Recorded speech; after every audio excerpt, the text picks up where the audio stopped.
Hi friend, good morning. সকাল সকাল ছাদ বাগানে এসে দেখি ড্রাগন ফুলটা ফুটে রয়েছে। আমি বুঝতে পারিনি কালকে রাতিতে ফুটবে বলে, বুঝতে পারলে ভালো হতো। ফল হবে নাকি জানি না, যাই হোক আর দুটো ফুল আছে, রাতিতে এসে দেখে যেতে হবে ফুটেছে কি না।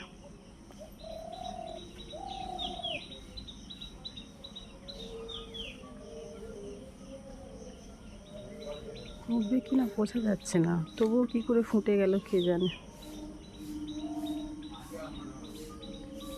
সকালে এসে দেখছি এইরকম হয়ে আছে গাছ, ফুলটা ফুটে।